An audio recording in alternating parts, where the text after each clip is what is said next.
Hello and welcome back to Suka. This is going to be version 1.8 that I'm going to show you today. Loads of brand new features along with this release. So let's get started. So first things first, if you're new to Suka and you want to know how to download it, really simple. Go on to sukapass.com, which I've got here. This will look slightly different when 1.8 actually releases because I'm doing this a few days before we release that particular build, so 1.7 is the latest. But all you have to do is press download and that will pop up this screen here.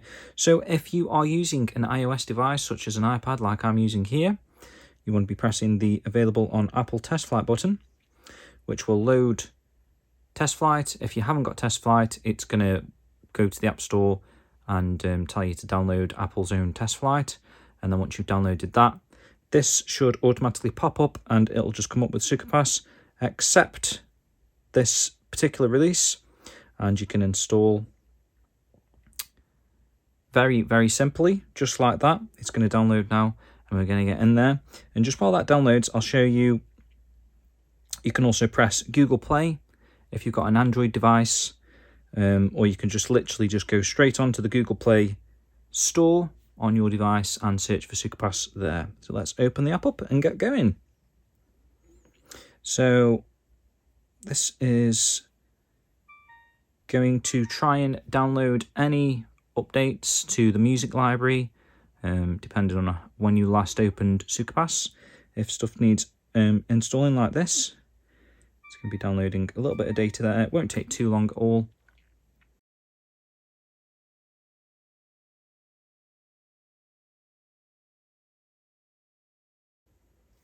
And there we go, guys. Very simple.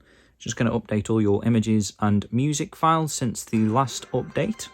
So if you are a ongoing user, returning, thanks very much for coming back again to see what's brand new. I'm going to be showing the latest features first, and then I'm going to do a bit of a deep dive into the rest of the application for the new users.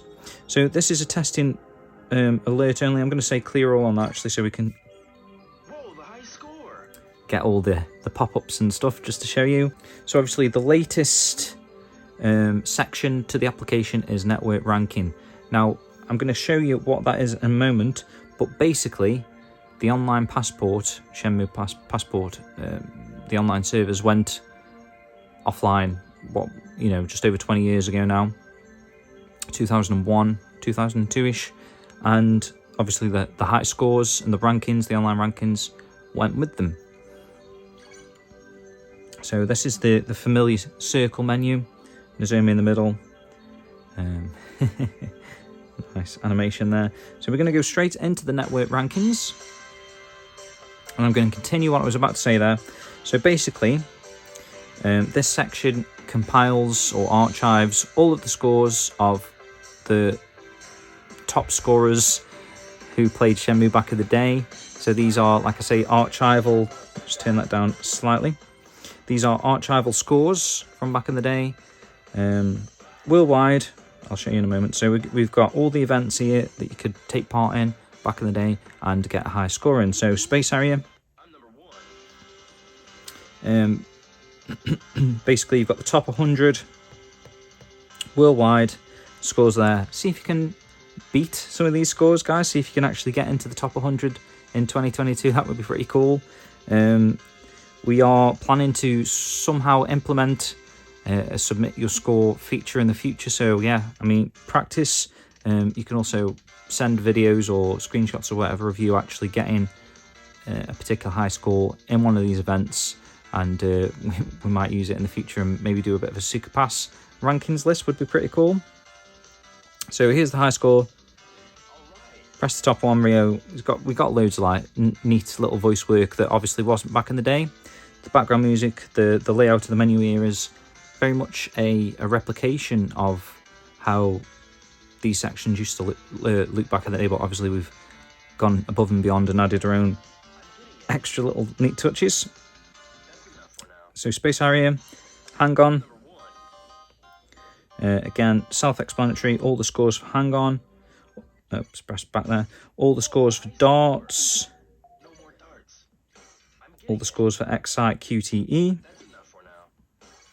QTE title. Slot machine's a little bit different because obviously you earn tokens, so the more tokens you've got, the higher you score. I'm not quite sure why there's like a run of 99999s. I feel like that might have been the cap, and then these guys at the top have cheated somehow. Because if you think about like Rio's balance, there's got to be a cap, right? So I feel like that might be the cap, and then I don't really know how these guys have got above that cap. Maybe they've cheated back in the day there. If anyone understands that, let me know. 70-man battle. This is a neat one to actually try and compete with. So you'll see, actually, this Kazemaru guy, he's very good across all these events. He's got the high score here of 2 minutes 56.40 to clear all the 70-man battle there, which is a very good high score. Let's see what the lowest rank is if you want to attempt to get into the high scores. So top 100, you would have needed 4 minutes 45 seconds back in the day. Number one on this one is Zeno, who got a forklift racing time of 2 minutes 40. So that's pretty cool. And what you'll notice up the top right here is the total rankings. So basically how this works is it gives you an overall ranking, tallying up the rankings that you got. So I'll try and make this as clear as possible because it is a little bit confusing. It confused me at first. So basically, say if you're number one on Space Harrier, number one on Hang On, number one on Darts, number one on Excite QT, you're number one on all 8 events in the world above everyone else, you will have the best total ranking, which is 8, basically. So 8 would be the best score that you could get because you've got rank 1 on all 8. And like I say, it tallies it up, but obviously that would be pretty insane. So that Kazemaru guy you'll see, he is in the top 500, he is number one with a score of 33. So basically his rankings across all 8 scores there, all 8 events rather, added up to 33. So maybe he was like number one on, well, he was number one on the 70-man battle, but maybe he was like number 4 on something else. So that would mean he's you know, tallying up as 5 and so forth. And he got 33, which makes him top of the top 500 of the total rankings, if that makes sense. So yeah, guys, so check out the scores at your own leisure there and try and beat some. Other new features, if you head into the theatre player, I don't know how familiar you are with the theatre, but obviously I'll go through this while I'm here. But these are the original Passport, the offline Passport videos, cutscenes from playing Shenmue. The first time around, these are the ones that were actually on the disc that you unlocked as you played the game. Obviously, you don't need to play the game to unlock them here. If you just watch the previous one, it will unlock the next one and so forth. So it's a pretty cool way of going through all of these cutscenes, see what they actually had on the disc back in the day. And some cool moments, and you know, you can unlock all these, try and complete the collection there. Anime, we've added some of the teaser trailers, the promos, the stuff that went out there on, like I say, on Crunchyroll's YouTube channel, Adult Swim's YouTube channel, or whatever, where they were just promoting the next episode, because obviously we can't get the actual episodes on here, that would be nuts. But just the previews is pretty cool, and some of the shorts there, and the opening titles, lyrics, song, and the ending theme. So pretty cool there. Check out those videos if you haven't seen them. There's that one from Yu Suzuki of the IGN Fan Jam as well, that was pretty cool.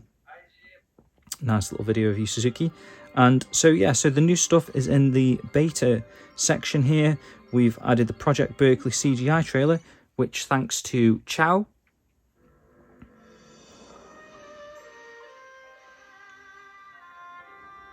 we've got a nice 4K restored, I believe, or upscaled at least, Project Berkeley CGI trailer, which if you haven't seen this, it's really cool because there's a lot of what we assume is like future story elements that we're yet to see.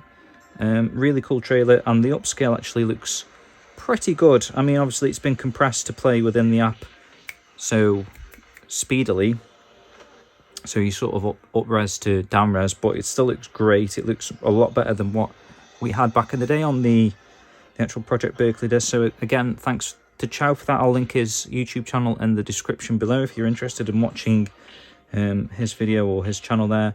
Really cool video there, go check that out, guys. But we've also got the Saturn footage and the What's Shenmue VHS, all in nice little bite-sized, easy to digest chunks that you can view at your own leisure. So that's the theatre section. Next up in the music player, there are 3 new playlists. So if you're unfamiliar with the music player from the get-go, basically I'll go through the controls quickly. So whenever you see an image like that, you can pretty much tap it to zoom in if you want to see it closer up. The first playlist at the top here is cutscene music. I'll get into my favourites in a moment, but cutscene music, you see that there's some that we haven't downloaded yet, but any that says new by it, you can play. Like I say, increase the screenshot there if you want a better look. Extra playlist, it's just some songs that kind of don't fit into the other playlists we got on here at the moment, but fit all the free music there, the 15 songs. Minigame music. Shenmue Passport is, obviously that is the Passport disc, the 4th disc that came with Shenmue, and the Passport playlist features those, I believe there's 32, right? Let me just double check that. So there's 32 tracks from the game that you unlocked as you played through the game. So that is the authentic Shenmue Passport playlist of songs. Then we've got the shops music, and we're going to get into some of the new playlists there. Because this is fresh install, you know, obviously, normally I've got all this stuff downloaded, but at the moment, nothing's downloaded. And another thing there, I got rid of it quickly. I'm just so used to that now because obviously I know how to use these screens. But if you're ever stuck, you need help, there's a little handy help button. It shows you that you select a music pack. You can add an update, press install at the bottom. If you want to see the track info, just tap the row and it'll expand and show you all the tracks that are in the pack. And if you want to remove the pack, you just long press on the row and it'll pop up saying, do you want to remove this? So we're going to get one of the new playlists here, which is one of my favourites, the Kitchen Brothers, who have kindly allowed us to add these 7 songs. You'll see it installs really quickly. These 7 tracks into our music player here. And one of my personal favourites, actually, of theirs is this Christmas Eve at Nana's. I'm just going to let this play it a little bit.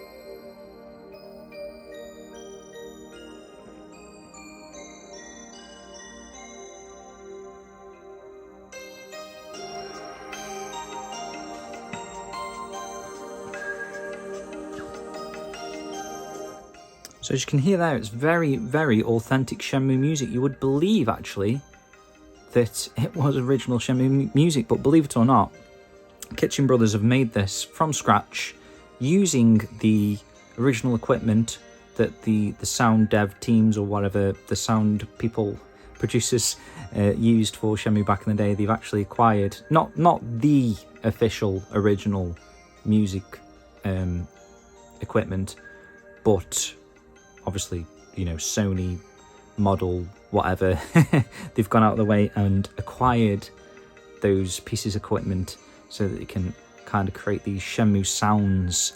And obviously, just hearing it there, it's very, very Shenmue. Really, really good music. So there's 7 songs there to play. Create a little bit of a Christmas playlist here if you want. So as you can see, next to each song is a little heart. If you press the heart, that my favourites I mentioned earlier, it adds the song there. So this is quite a cool feature actually, because if you go around favouriting, obviously we need to download a lot of these packs to get all of the songs, but if you go around and favourite all of the songs that you really like to listen to from Shenmue, and perhaps you're working in the background, you want some background Shenmue music, or you know, you just want to listen, chill with some Shenmue music, create a My Favourites playlist and play it, and it's going to go through all these songs. So obviously I've got that one. Let's skip to a different song just to mix it up a little bit. But basically these controls down here, which were included with the original Passport music player back in the day. So you see these are all a random, a repeat, and a song. So all is going to play through all the songs, one after the other, in the list that you've got them there. Random is when this song plays or finishes playing, it's going to switch to a random song within this playlist. On repeat, it's going to keep repeating Helping Kami-san at the moment. And song, it's just going to play Helping Kami-san and then it's going to stop. So say if there was just one song that you're dying to play, but you don't want anything else to happen after that, hit song, play the song, go off, do your work, whatever, song's going to be playing and it'll just stop. And then you can pick up whatever song you want to pick up another time. I don't know, that might be a cool feature to someone. The typical one is all into it because you want to play through in order, but random might be quite a good one if you've got quite a long, lengthy My Favourites playlist there. So the other new playlists that we've added to this particular brand new update, obviously the Kitchen Brothers was one of them. Passport background music, that's another. So the Passport background music is the music that plays in each of the Passport sections. So in the network rankings, that was playing, actually I'll do it while I'm talking about it. That piece of music, right, we've just heard this. So basically we've added this now because we can actually justify a playlist because we've restored so many different sections now. There's 10 songs there restored. There's still a few more that we're going to add in the future once we get to those sections of the online passport that we still haven't done. But yeah, we're working away on those as well. And the final brand new playlist is this Watch Shenmue playlist. So again, goes with the video side of the theatre there. But these are pretty cool actually because you've got the music from the actual demo. Some people may have not played the demo before, so if you want to listen to the actual music that plays there. And there's a couple of unused pieces of music there that were found on the disc that weren't actually used in the demo. So if you've never heard them before, really cool music, basically brand new Shenmue music to your ears if you've never heard them before, those unused pieces. So yeah, let's back out of this now. I'll show you one more thing actually. So typically, obviously your music players, your Spotify's, Apple Music or whatever, will hook up to like integrated into the device so that you can lock your screen and it'll carry on playing music. For Suka Pass, however, that is impossible currently to have that sort of behavior with this particular application. So what we've done is a bit of a feature, just a lock screen here.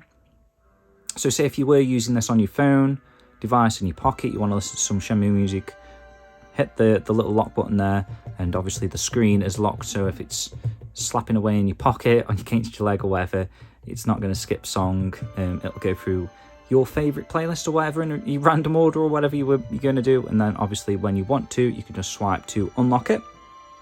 So just a little cool feature if that was something that you were actually wanted to do. Okay, and the final new feature of this particular update, obviously the main feature is the network rankings there, and to go along with that, as with everything else, I'll go in more depth in a moment, but just in case you're one of the people that have just been looking at the new stuff, obviously there's some new data stats that have keeping track while you're using the app, which is pretty cool in the data review.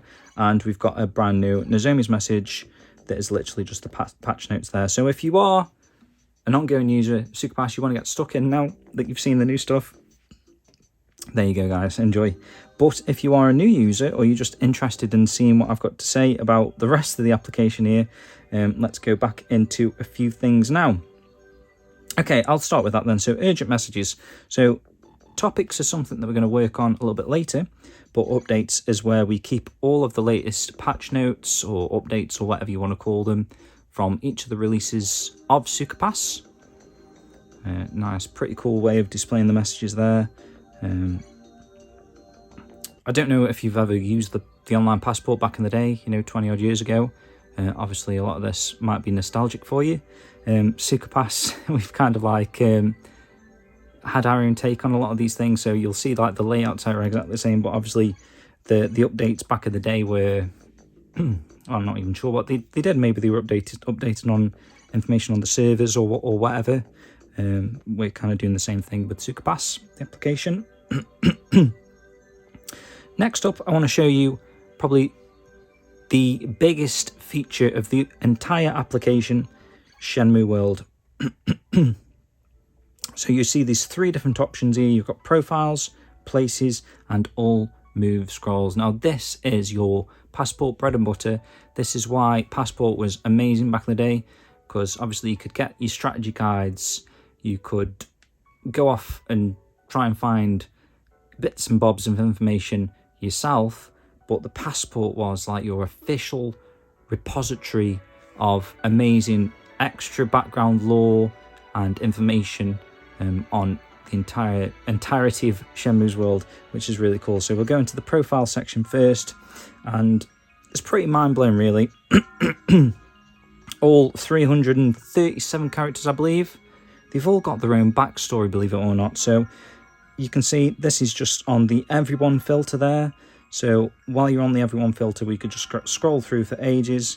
It's going to go through all 300 and whatever characters. You know, some of these people you might not even interact with on your playthrough, but let's just check this guy out here. He's got a bit of a story, a bit of information about him. All his stats here, his height, his birthday, his zodiac sign, and on the screen, if you double pinch there to zoom in, you can actually make the character model a bit bigger if you want to check the character model out. Every time you tap on him, we go through all the different voice recordings that we recorded for each of the characters. There's quite a good array of character voices we recorded for each character. In fact, while I'm doing that, I'm thinking about it. I'll go into the settings section in a moment, and we're going to turn down the background music just so you can hear the voices much better. And while I'm here, actually, I'll show you the settings menu, because this kind of goes back to the profile section. So you've got sound effects, volume, background music volume, speech volume. Sound effects is like your ping, ping, ping when you tap in. Background music obviously is the background music, and speech is literally just on the profiles there where they're talking. That might be linked actually to like whenever we play a bit of speech, like the Rio pop-up or whatever at the start of the application I showed you. That sort of stuff. So you can fiddle with the volumes to your to get your required taste, I suppose, and then display units, imperial or metric, whatever system you're used to. It's pretty cool. I'm more used to metric. So with that enabled, if we go back into the profiles now, all of the characters, when you start tapping on them, will be in metric, so meters. Actually, I probably am imperial actually when I'm thinking about like someone's height, like foot and inches or whatever. But if you wanted to know what the height is, maybe you're more used to kilograms and meters, you can do that as well. Excuse me, but I have a lot of things to do. So like I say, go through all the characters, guys, read all the background history. It's just insane, really. You can filter people by just the males, just the females, the children, the elderly people, if that's more up your street, or the etceteras, like the animals and stuff. And like I say, believe it or not, even the cats have got a bit of a background story. Really cool, interesting, official lore. This is like official. This was written by the people that made Shenmue back in the day. And the final feature I'll show you here, well, there's two. There's this, it's sort of what we call as like checking people off. So if you, it's just an extra little feature.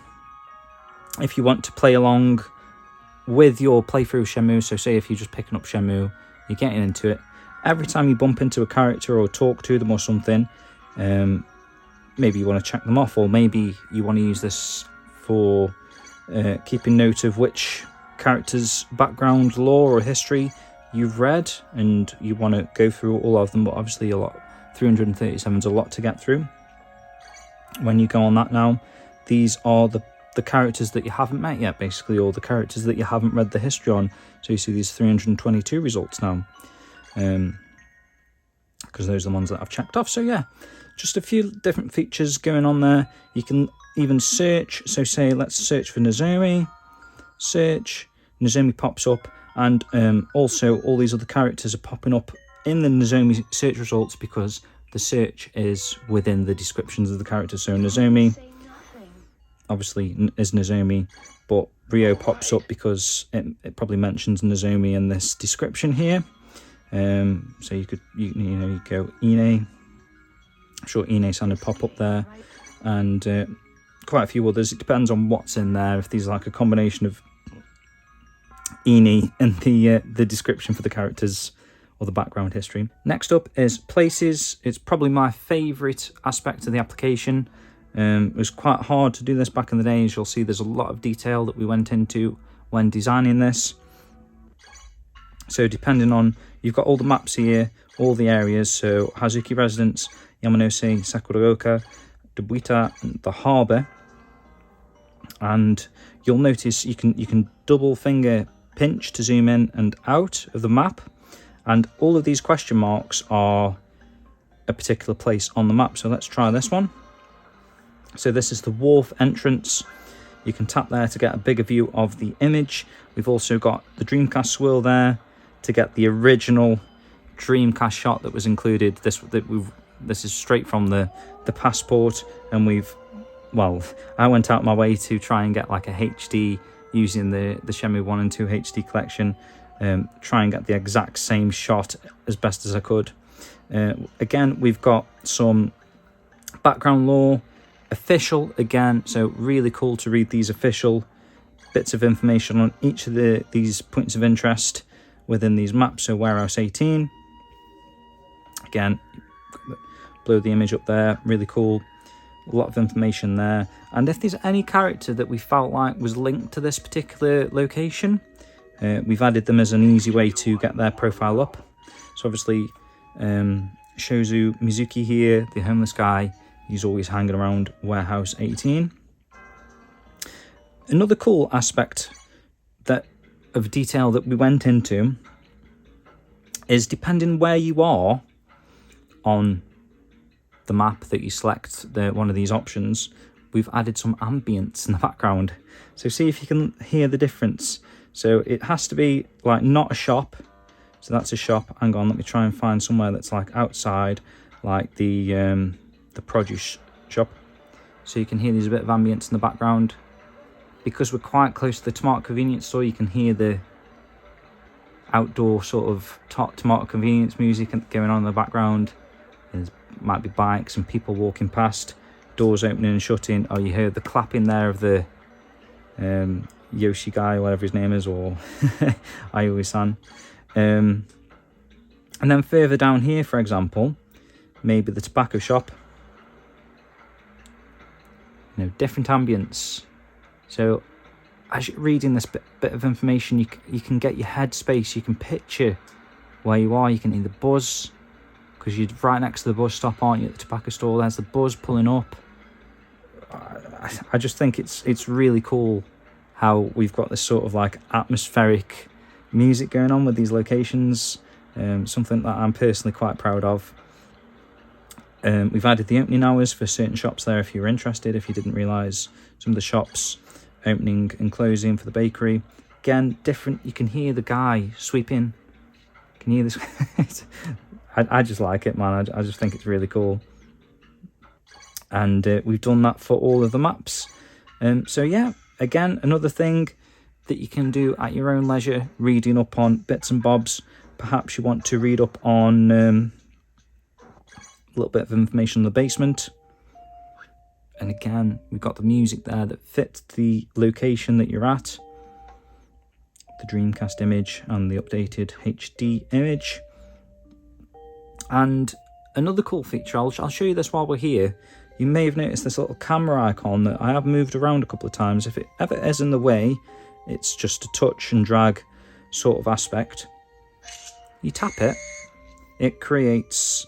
depending on your device, you can have an image that you can save, or in this particular case, you can tweet it out. So this should hopefully load up Twitter, which it has done.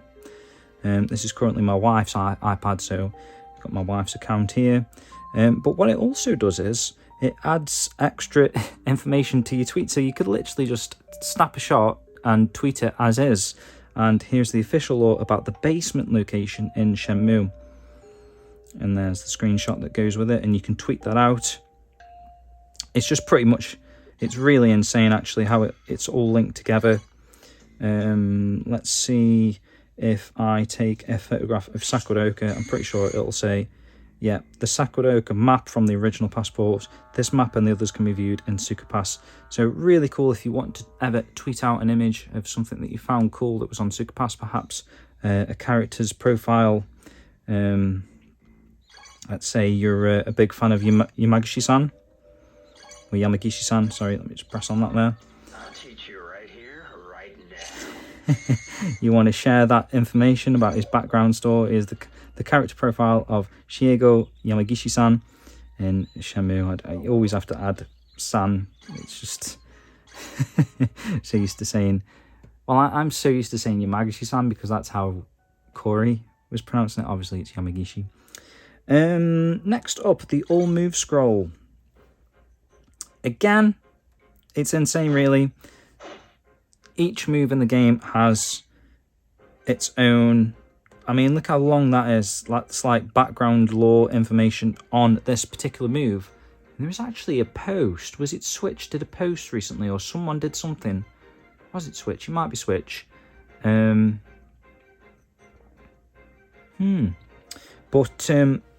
or I was just talking to him about this, but there was or it might be in a magazine. I don't know why I keep rambling, sorry. But basically, they had the actual guy that was training Matsukaze-san, because obviously Matsukaze-san, he's the Japanese voice actor of Ryo, but he also did the motion capture. And there was this martial artist guy, Baji Kwan guy actually, I think, master, who was training or showing Matsukaze-san how to do the moves.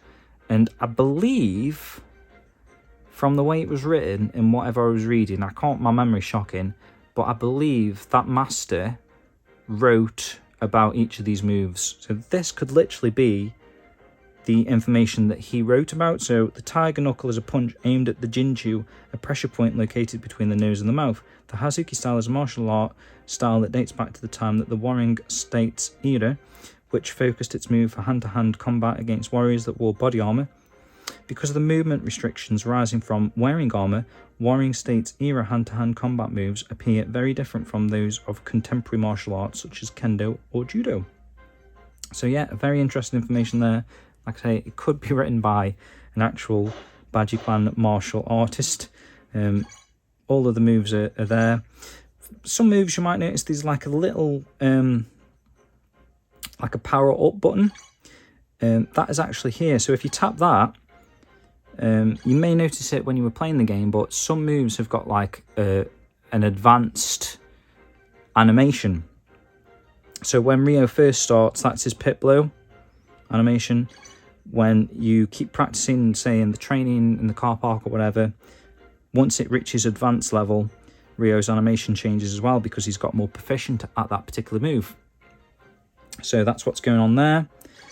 So again, another thing, you can go through the punches, the kicks, the throws at your own leisure and read up about each of the, let me just press that because I've got low battery. Each of the back histories there, and it's also got the combination if you ever wanted to know. Right, so that was the Shenmue World section.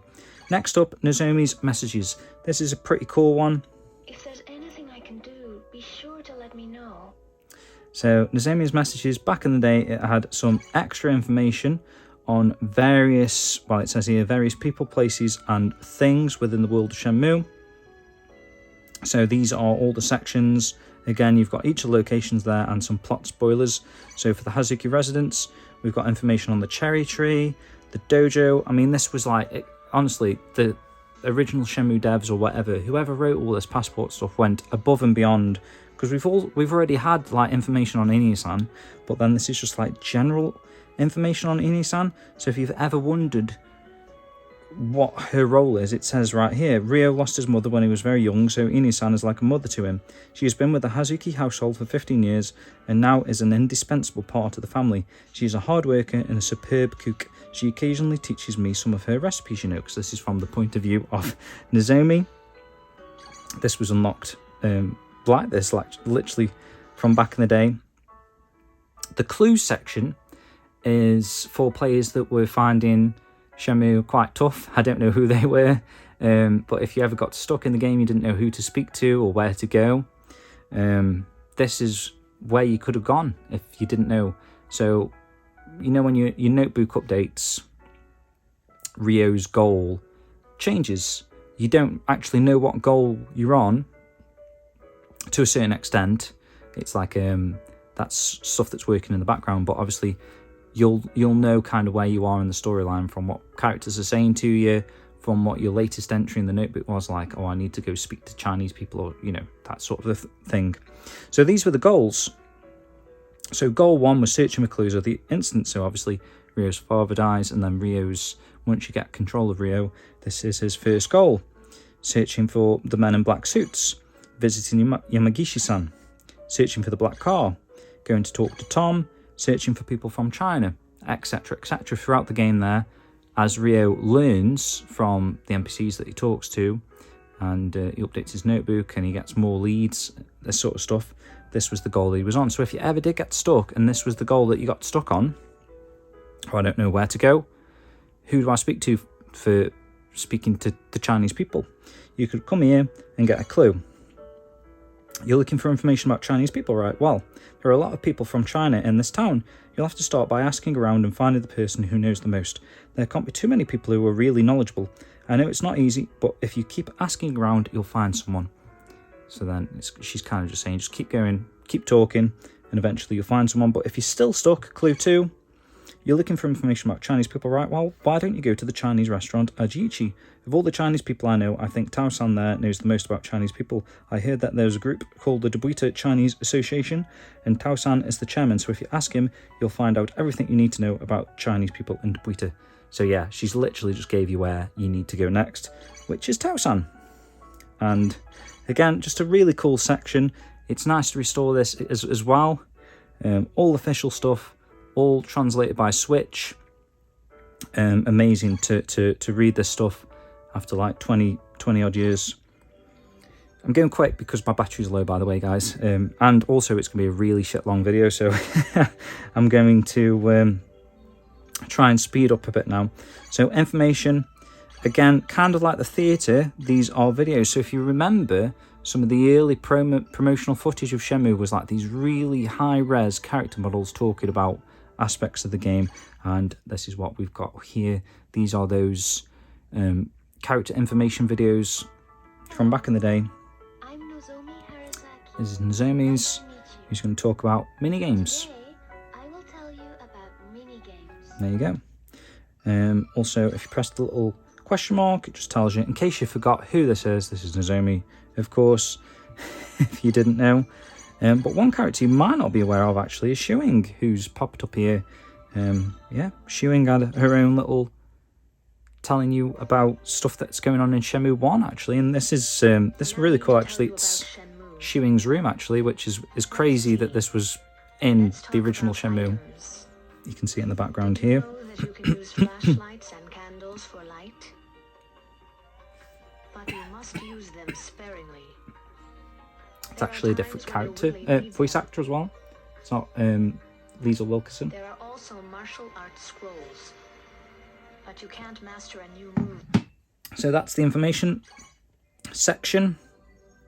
In the community, we've just added banners for each of our stuff here. So Suka Pass website, Phantom Riverstone, Skill Gym, Shenmue Forever, Shenmue Dojo, the Shenmue Dojo show, that's a new banner we've added, Shenmue World, if you want to read the magazines, Shenmue World magazines. I'm not going to explain all this stuff, hopefully you're aware. Shenmue 1 and 2 website, Shenmue 3 website, and Shenmue the Animation website. Just direct you to the coolest websites on the internet there. So I've shown you that. Network ranking, I showed you at the start. Online manual, this is quite a big one as well. Another insane amount of detail. There was a manual with the game, right? But there's even more in-depth information. If new players to Shenmue, I mean, I don't know if they put the 4th disc in first. I don't think I did. I think I found about the 4th disc after I'd finished the game, which is a shame, really. It was a brand new concept to connect online and get information about the game that you were playing. But with it being the 4th disc, it was like you play them in sequence typically. So I don't know who may have checked this disc out prior to playing the game, but if you had done, perhaps you went into the online manual and learned about the game before you played it. So you could learn about the start menu, how to start a game, all of the official information there, all the information about the game settings, magic weather. That's obviously something you'll unlock it once you complete the game. You can switch to the actual weather or Shenmue weather. Some really cool stuff if you go in events here. There's information on all of the mini games, for example. Pool. You sink the ball in one shot, you win. And we've added like our own little twist on that as well if you mess around with this. So again, official information on pool, arcade machines, got the arcade atmospheric music in the background, space area. Get ready. Just added some cool One game, 100 yen. things if you want to mess about with the photographs, the screenshots and the information that goes with them. So again, that's another awesome section. There's loads of content there, guys. Go through each thing in order, in sequence. Information about the notebook. Again, more stuff about thingies. If you ever were curious, what was the one? There's is it here? There's one that's like about it'll be under the battle. So if you're ever curious about the training, you know, when you go to bed and there's that training option, I know that confused a lot of people back in the day. It actually tells you what that actually does when you select each of those options overnight training. So that's the online manual section. Data review, I'll just talk quickly about what this was again. So basically, Shenmue was constantly tracking everything that you did in the game, and there was that an interview, actually, I think it was a GDC talk with Yu Suzuki, where to improve elements for Shenmue 2, what they did was they took all of this data that people were uploading from their VMUs to the online passport of how many times they bumped into a wall. There's loads of stats here. We've got an example of what it was tracking.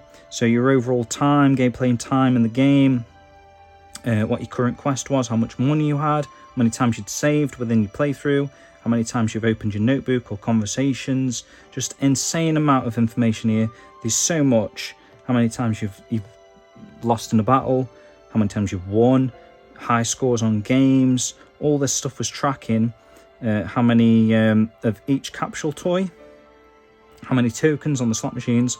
So they took this information and made Shenmue 2 better by using it, really. That was something that Yu Suzuki actually said, which was like amazing for like 1999, that he was like kind of tracking people's information to improve the next product.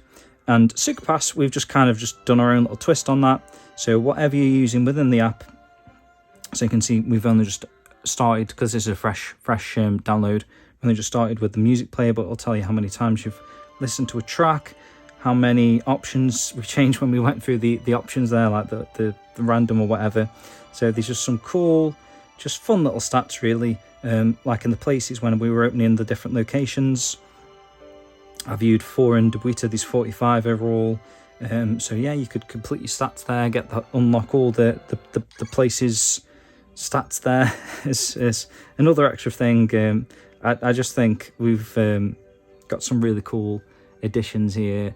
Obviously the online passport back in the day is you can't mess with it anymore. I mean, there is ways of doing it, I think, with like the Dream Pi or whatever, where you can connect your Dreamcast to via a broadband modem or whatever, or you can get thingy. There is a team that are restoring the passport in that sort of aspect, albeit with like the slow loading and everything that you've come to, you know, from your Dreamcast back in the day, which was like really, really slow actually for like loading like character profiles and stuff. So we just kind of made our own version of the passport, the online passport, the nostalgia hit that we hope that you'll get from this, in an easy to use, touchscreen application for all devices, really.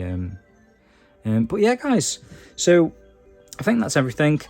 Like I say, again, in the settings, we've got the about section here, just a little bit of information about us, who we are, some information on contributors that have helped us, and if you've ever got any feedback for the application, maybe you found a bug or you want to suggest a new feature, you can come into this section, the about section. That was the settings, about, and then you've got the feedback button there, which is going to open an email account that I'm not going to go onto there, but you'll see you can send us an email and we'll get that basically. Yeah, so I think I've done everything there, guys. Let me just double check. Information. Yeah, I think I've covered everything there. There's still more to come, so hopefully you'll stick with us. I'll show you a couple of Easter eggs while I'm thinking about it.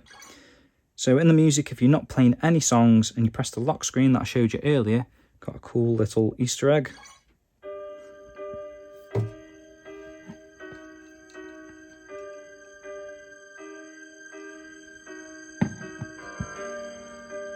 Not sure how many people have actually found that yet. As one of the there's quite a few little Easter eggs. I'll just show you a couple.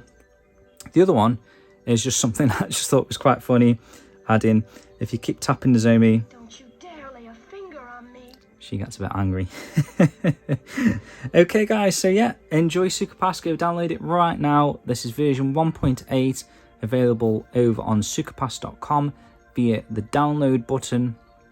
Very simple to install, like you saw at the start of the video there. If you're on an iOS device, you want to download Test Flight first from the Apple Store, and then press the available via Test Flight button on this homepage, that button there, and it'll invite you to the test. It's just a way of getting this, because obviously it's a Shenmue application at the end of the day, unofficial. So it's a way that we can actually get it on Android devices, iOS devices. But on Android, you could literally go on the Google Play Store and type in Suka Pass and you can download it there. So thanks very much for watching, guys. Hope you enjoyed that. Hope you've enjoyed using Suka Pass. And until the next update, 1.9, whenever that will be, take care, guys, and we'll see you then.